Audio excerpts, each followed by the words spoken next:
Kevin Durant and obviously Kyrie Irving, when he returns, they were just determined to get this deal done. 3 first-round picks from them, 4 pick swaps. Obviously, the pick that goes through Cleveland to the Rockets, who get a great return for this. But this is a Brooklyn organization that is all in right now. You mentioned Kyrie Irving's name, and he, of course, has been kind of a nuisance for this team of late. He remains absent from the Nets for personal reasons and under league investigation for potentially violating COVID-19 protocols. So you have Harden, you have Kevin Durant, and you have Kyrie Irving. I mean, how does he fit back into this equation, assuming he wants to come back, Woj?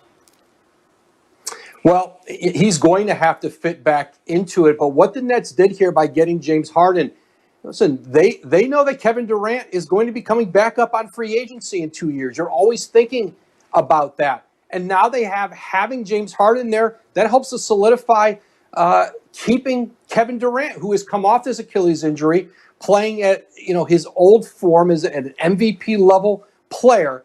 And so Kyrie Irving can rejoin this team. He can recommit to this organization. And you have 3 MVP level players together. And if he doesn't want to be a part of it, or it's not going to work out, well, you've got James Harden now, and certainly they paid a great price for it. But Brooklyn, if nothing else, they got themselves a pretty significant insurance policy on Kevin Durant's future with the Nets. Yeah, we know Kevin Durant and James Harden had been communicating. They wanted this to happen. They both get their way. We'll see what happens with Kyrie. By the way, all 3 guys making more than $30 million a year, too. Interesting to see how the financial part of this plays out. What about the Pacers, Woj, and Victor Oladipo? We heard when they were in the bubble that Oladipo disgruntled somewhat with the Pacers, and then he kind of went quiet about it. How did that part of the deal go down with Indiana? Well, Houston was looking in this deal to move Karis LeVert to another team. They wanted to see, in the marketplace, what it would bring them back. They didn't value LeVert the way some other teams might. I think Karis LeVert is a great fit for this Indiana team with Malcolm Brogdon and Domantas Sabonis. A very good infrastructure there. I think the relationship between Victor Oladipo and the Pacers, they were ready to move on from each other ultimately, and now Oladipo goes to Houston. We'll see if Oladipo stays in Houston through the trade deadline. They could move him again in early March, see what assets are there, or they could look to re-sign him. He'll be a free agent at the end of the season. Wow. Deep breath for all of us here as we try to take in all that went down over the last couple of hours. Adrian Wojnarowski with the very latest. Thank you so much for the breakdown. In the meantime, Woj mentioned just a second ago about James Harden and his comments last night that actually the deal was kind of in the works and James Harden knew that. But if you're just catching up and hearing it for the first time, this specifically is what Harden said last night after getting blown out by the Lakers that caused ripples. We're just not good enough. We don't obviously chemistry, talent-wise, just everything. And it was clear. I love this city. I literally have done everything that I can. I mean, this situation is crazy. It's something that I don't think can be fixed. So, yeah. In my 11 years being in the league, I've been on a team like that my first 5 years where it was all about me, not about the team. And that hurts. And it brings everybody down. So when we can get all on the same page, we can be something good here. And we can't dwell down on it because it's only been 9 games. Like, come on, man. You want to jump off the cliff off of 9 games? There's a lot of basketball still to be played. John Wall and James Harden last night. For much more, let's bring in Stephen A. Smith. You're the first person I thought of when I heard about this trade. Your reaction? Following this breaking news, James Harden shipped away from Houston. Now will be joining the Brooklyn Nets. This reported by Adrian Wojnarowski and Ramona Shelburne. And now Adrian Wojnarowski joining us here on NFL Live to give you all the details on this. So Woj, lay it out for us. What do we know about how this happened and how we got to this point? First, guys, I am thrilled to be on this show. You guys know how much I love watching you guys. But you're the man, listen, this is a massive deal all around. Listen, for the Brooklyn Nets to go out and get James Harden, this was something that Kevin Durant very much wanted.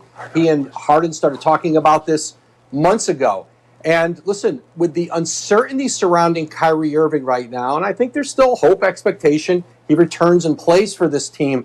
You remember, free agency comes back upon you pretty quick in this league.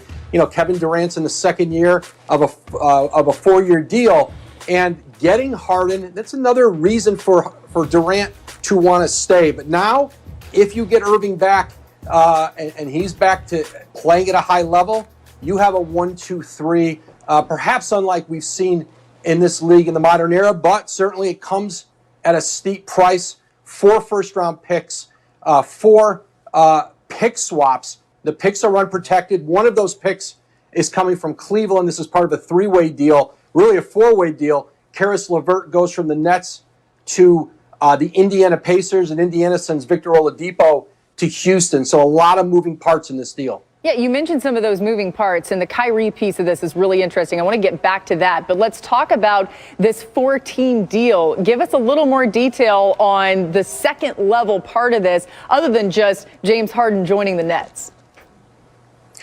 Well, I think this was a deal really that came together in the last couple days, and Philadelphia was very much in pursuit of James Harden. Obviously, Daryl Morey, their president, traded for him in Houston, won a great deal with him. But ultimately, this Nets deal, this package, bringing Cleveland into it, got it done. And I think for Houston, you look at them, remember, they gave up a lot of picks in that Chris Paul, Russell Westbrook deal. They get them back and then some, and it gives the Rockets now, their new GM, Rafael Stone, an ability to start a rebuild. Victor Oladipo's in the last year of his contract. They can see how that goes. Do they want to re-sign him? Does he want to be there? But certainly a blockbuster deal by any standard in the NBA, and it is going to be fascinating to see Harden and Kevin Durant reunited in Brooklyn. Obviously, they played in Oklahoma City together, and then Kyrie Irving likely, potentially, you would expect at some point as part of that mix too.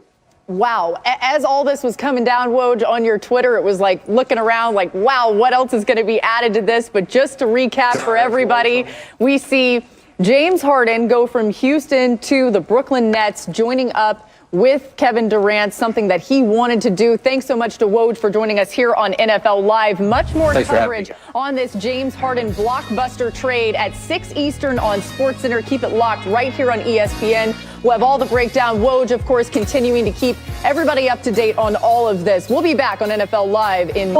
It doesn't work out. These stars move on. They move forward. Eventually, they get what they want. They tried. The Rockets tried. They asked James Harden to come back. They had a couple of games with him on the court, and it did not work out. The only way that I see this going from here on out, Perk said it, they're headed towards a divorce. Yeah, and it's not just the sort of situation right now that he said it's not working. Malika, how do you see James' self-awareness overall impacting the situation?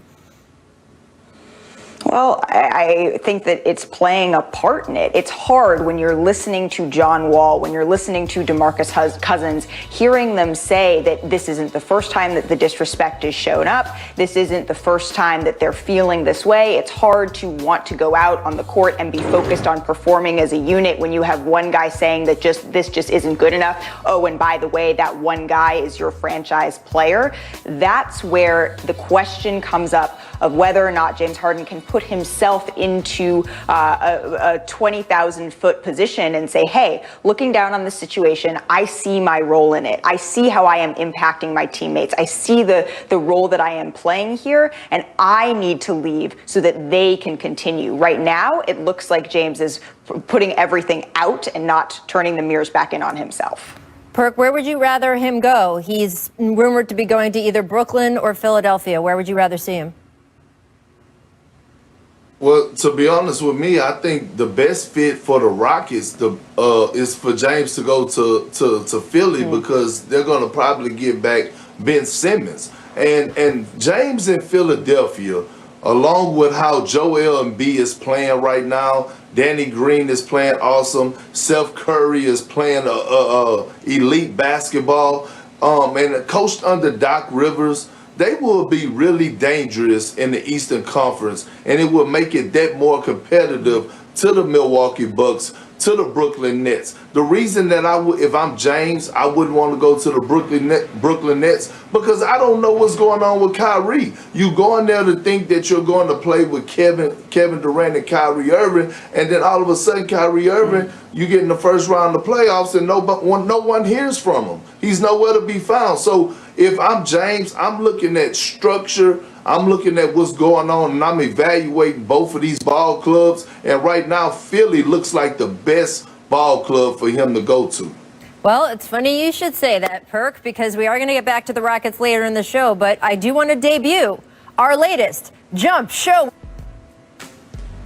Does James Harden get traded? No. Does he gain 7 pounds sitting at home today? Yes. Perk.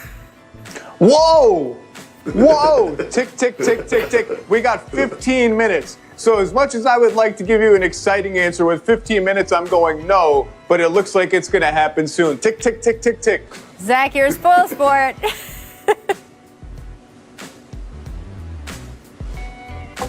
Deferential to John Wall, deferential to Christian Wood, trying to get other people involved. He's averaging like 10 assists a game. That's all great. When has James Harden been deferential to anyone?